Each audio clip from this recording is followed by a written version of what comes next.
the dirge of the forsaken wanderer. I, a lowly servant Christ of Nazareth, inscribe this lament from a soul ensnared in the shadowed coils of tribulation. My heart a battleground where the adversary, that ancient serpent, weaves his malign designs. For seasons uncounted, I have wandered through a wilderness of trials, beset by the devil's snares, demons whispering from the unseen gulfs, and wicked men cloaked in mortal flesh, their hearts forged in treachery's fire. The words of teacher, son of David, king in Jerusalem, resound within me, a mournful echo of futility that mirrors my ceaseless struggle beneath an indifferent sky. What profit lies in my toil, when every step is harried by pitfalls, and every prayer seems swallowed by the void? Futility of futilities, the teacher proclaims, and his voice is a dirge that haunts my waking hours. My labors, offered in fervent devotion to the Almighty, yield no lasting gain, for the earth abides eternal, heedless of my anguish. Generations rise like phantoms from the dust, only to sink into oblivion, their names erased by time's relentless hand. So too my struggles seem destined to fade, unremembered by those who tread this weary path hereafter. The sun ascends in brazen splendor, a golden tyrant that mocks my weariness, then hastens to its rest, only to return with cruel inevitability, mirroring the cyclical torments that beset me.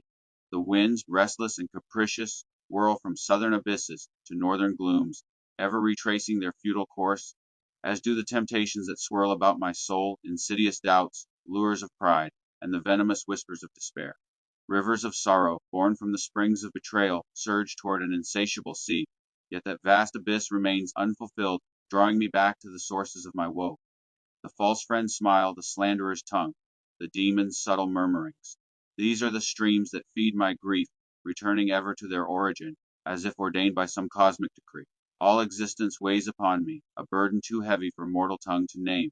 My eyes scorched by visions of treachery, neighbors turned foes, brethren cloaked in hypocrisy, crave no further sights.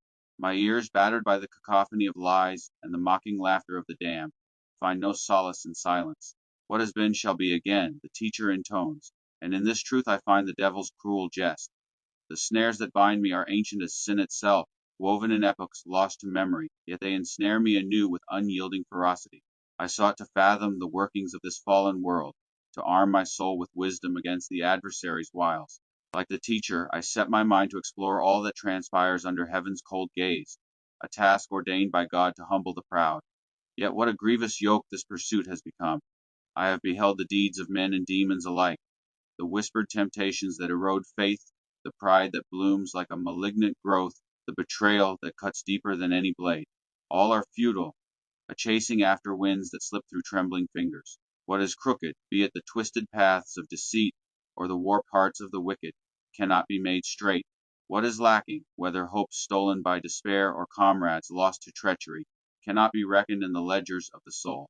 In my zeal I amassed knowledge, seeking truths to fortify my spirit against the infernal onslaught.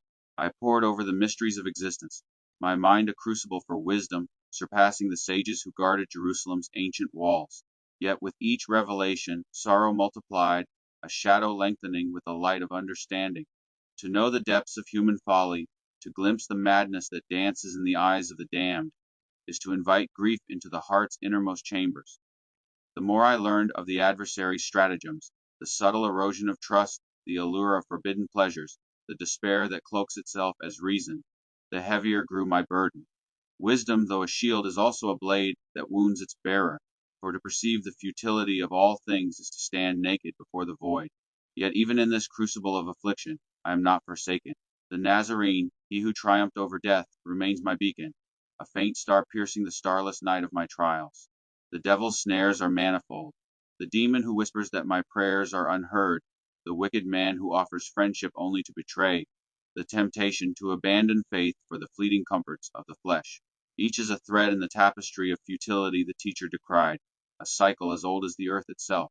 Yet I cling to the promise of Christ's victory, a truth that endures where all else falters. My labors may yield no earthly gain, but they are offered to him who sees beyond the sun's cruel circuit. The winds of temptation may swirl, but they cannot uproot the hope rooted in his name. The adversary's traps are cunning, their forms ever shifting.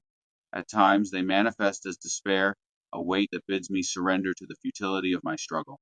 I recall a night when doubt, like a demon's claw, gripped my heart, urging me to forsake the narrow path. What avail is your faith, it hissed, when your toils reap only sorrow? Yet I turned to the cross, its silhouette a bulwark against the encroaching dark, and found strength to press onward. Other times the snares are woven by human hands, false brethren who profess love but harbor malice. Their words sweet as honey, yet poisoned with deceit. I have known such betrayers, their smiles masking hearts aligned with the devil's cause, their actions sowing discord among the faithful. These too are but echoes of ancient evils, deeds done and redone in the ceaseless cycle of human frailty. The teacher's lament rings true. There is nothing new under the sun. The temptations that assail me, pride, despair, betrayal, are as old as Eden's fall, their patterns etched in the annals of time. Yet this truth, though bitter, strengthens my resolve. If the devil's schemes are but repetitions, then so too is the triumph of the Nazarene, whose victory over sin and death resounds through the ages. I am but a pilgrim, my steps faltering, my heart scarred by the wounds of spiritual warfare. Yet I am not alone. The Almighty, who laid this heavy burden upon me, also grants the grace to bear it. The sun may mock, the winds may taunt, the rivers of grief may surge, but they cannot drown the promise of redemption. In my pursuit of wisdom, I have glimpsed the abyss of human folly, the madness that tempts men to serve the adversary's ends. I have seen the crooked paths of deceit, where demons lurk in shadows cast by false light, and the voids left by those who fall to temptation, their absence a wound uncounted. Yet I have also seen the enduring truth of Christ's love, a flame that no darkness can quench. My knowledge, though it brings sorrow, also reveals the futility of the devil's designs. His snares may bind, but they cannot hold forever. His lies may wound, but they cannot destroy the soul anchored in faith. Thus I press forward, a wanderer in a world of vanity, my heart fixed upon the Nazarene. The teacher's words, though heavy with despair, guide me to a deeper truth. All earthly striving is but a shadow, yet the eternal endures. The devil may weave his traps, but Christ has overcome. My trials are many, my grief profound, yet in him I find refuge, a fortress unassailable by the forces of hell. Let the sun rise and fall, let the winds whirl, let the rivers flow. My hope rests in the one who is before all things, and in him I shall not be moved.